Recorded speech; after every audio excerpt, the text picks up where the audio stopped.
Hello everybody. Welcome to Dreamland Fairy Tales, audiobooks. The story we are about to read is about Brus and the Spider by James Baldwin. Robert the Bruce is a fitting name for the king that fought for Scotland's independence, even if it's a coincidence that stems from his family name of Briuis or de Brus. Things weren't always so sunny for King Robert, and that's where the spider comes into the story. After the English repeatedly defeated his armies, the famed King of Scots was forced into hiding.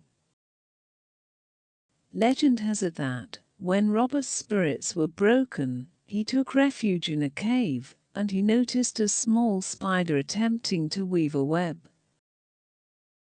Robert the Bruce saw himself reflected in the spider's struggle. After watching the spider finally succeed, he found the inspiration to return and fight the English despite overwhelming odds. Let us begin the story.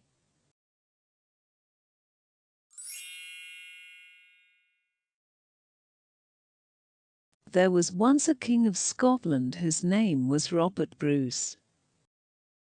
He had need to be both brave and wise, for the times in which he lived were wild and rude. The King of England was at war with him and had led a great army into Scotland to drive him out of the land. Battle after battle had been fought. 6 times had Brus led his brave little army against his foes, and 6 times had his men been beaten and driven into flight. At last his army was scattered, and he was forced to hide himself in the woods and in lonely places among the mountains. One rainy day, Brus lay on the ground under a rude shed, listening to the patter of the drops on the roof above him. He was tired and sick at heart, and ready to give up all hope. It seemed to him that there was no use for him to try to do anything more. As he lay thinking, he saw a spider over his head, making ready to weave her web. He watched her as she twirled slowly and with great care. 6 times she tried to throw her frail thread from one beam to another, and 6 times it fell short. "Poor thing," said Brus. "You too know what it is to fail." But the spider did not lose hope with the 6th failure. With still more care, she made ready to try for the 7th time.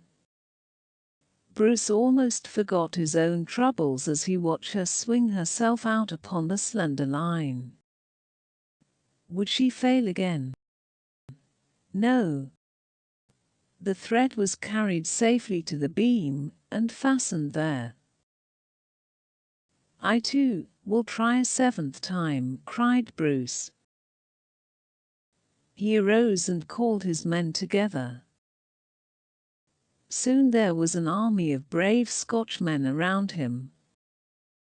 Another battle was fought, and the King of England was glad to go back into his own country.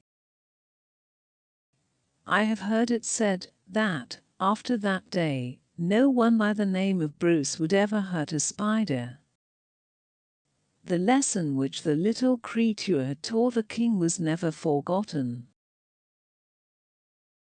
And that is the tale of Brus and the Spider by James Baldwin.